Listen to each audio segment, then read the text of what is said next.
Porter Jr. to the Nets for Cam Johnson. That freed up money for them to bring back Bruce Brown, a key member of their 2023 championship run. David, has Denver done enough to support the Joker? Absolutely. I think Denver right now, they last year, of course, took OKC to Game 7, and the reason they lost, they ran out of players. They ran out of depth. They could not even get really 4 guys on the court. Now they've added Cam Johnson, who I think is a better player than Michael Porter, especially with that contract, and they've added depth, which is something that they've missed. And the Tim Hardaway Jr. aspect of this is so underrated. Dude shot 63% on open spot-up threes. How many more of those threes do you think he's going to get with Jokic on the court? This team has gotten pretty much the stuff that they need, and Jokic, of course, is the wild card. They are as tough a competitor of OKC as there is in the West. This is the stuff that I think that would make Jokic want to come back. Tim? I mean, Denver has added some okay veteran role players, and the sad state of affairs with the Nuggets the past couple of years is that some okay role players might be enough to lift them over the finish line. That's how poor their bench has been, and that's how inevitable Nikola Jokic is. I mean, this is a team that lost in Game 7 in each of the last 2 Western Conference semifinals after winning the title, blowing a 20-point lead to Minnesota 2 years ago, and then losing, obviously, a blowout in Game 7 to the Thunder. But they were up in Game 4 of that series in the fourth quarter. If they win that game, I think Denver goes on to win the title. I think if they win that Game 7 against Minnesota, they go on to win the title. Instead, they lose those 2 games. They're sitting here having not made it out of the second round each of the past 2 years.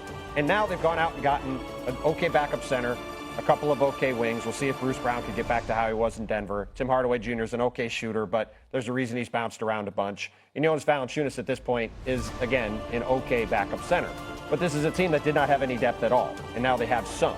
Now, I do think the upgrade, or the alleged upgrade from Cam Johnson over Michael Porter Jr. as part of that trade is also a little muted. I would say those guys are very similar players, and the reason that Denver made that trade and gave up the one asset they have going forward, their 2032 first-round pick, is because it saved the Cronkies $1 gazillion in tax payments. As a repeater tax team, it gets them out of the luxury tax this season.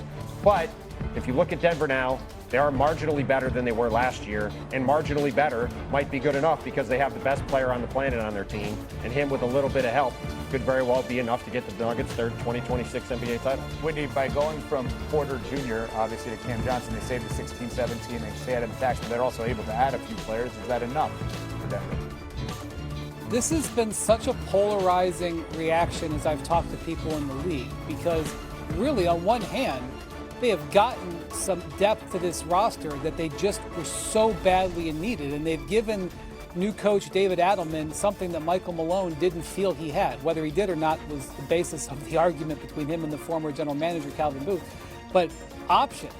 You know, he's now can look down his bench and he can go with more veteran players or the younger players they're developing. But the reason this is polarizing is that a lot of people think that this is not going to really help them. When I say people, I'm talking about like rival executives. So like they say, it's if you want to ever have a dream of prying Nikola Jokic out of Denver, you've got to be happy that they used their prime last, big trade chip, which Bontemps referenced the 2032 pick, in a money dump move. Like I had somebody say to me, if you're the Lakers, you'd love seeing that, because that means that you're not helping Jokic with like a bona fide star. I got other people saying, oh man, Valanciunas is the best backup that Jokic has ever had. It's like since Jusuf Nurkic was there, it's terrific for him. I got other people telling me, and again, these are the pros, this is their job. This is not my opinion, okay? Other people saying, Valanciunas won't even play in the playoffs, so they can rest during the season, won't even play in the playoffs. So, the idea that they're a winner or a loser, like I've seen a lot of people say that the Nuggets huge winner in the people who are in the league are not sure about that. So, some of them think this is, long term not going to be great. What I say is, I have a sensitivity towards their new front office, Ben Tenzer and John Wallace, who just got these jobs. Both of them are inexperienced in these roles. And they clearly had a mandate. They had a mandate from Jokic, who said we need more depth. And they had a mandate from ownership, which was, we ain't paying that repeater tax. And they were able to deal with those two mandates in an inexperienced position and potentially satisfy both, giving Jokic some depth, which, as Bontemps mentions, even a little bit is a major difference with a talent like Jokic. And they've got their bosses happy that they got him off a bunch of money. I mean, the other thing to mention, too, when you talk about Denver and you talk about the using the pick to get off of money, they've traded several picks during the Nikola Jokic era over the past 8 or 10 years. One time did they use a pick to truly make an upgrade to the roster. That's when they traded for Aaron Gordon, which turned out to be the move that won them a title. Virtually every other time they've moved a first-round pick, it's been to save money. And it does really make you think, what if Denver had been able to use those picks to go out and get further upgrades to the roster? We could be talking about a situation where maybe they've won multiple championships over the stretch. Instead, they have not. They've come close several times. They've made second, third round of the playoffs on a few different occasions, but they haven't ever been able to quite get over the line, in part because they haven't had a lot of depth. And the one time they did win in 2023, they did have enough depth. They did have a Bruce Brown playing at a very high level. They had Jeff Green playing at a high level. And now, you know, if you look at them, we'll see if they can get back to that point next year. I think on the macro level, the big question here to simplify this is, this team took OKC to Game 7. They probably should have won that series in Game 4. Are they better than they were then? I think they are. And if Jokic has just a little bit better than they had when they were competing with OKC, he has as good a shot at anybody to carry a team to a championship. So, Wendy, are they better, though, than Houston as the biggest threat to OKC? Is it Denver or is it Houston? In my view, it's Denver because of number 15. Because this guy, it's amazing anybody can beat him 4 out of 7. And it's obviously happened the last 2 years.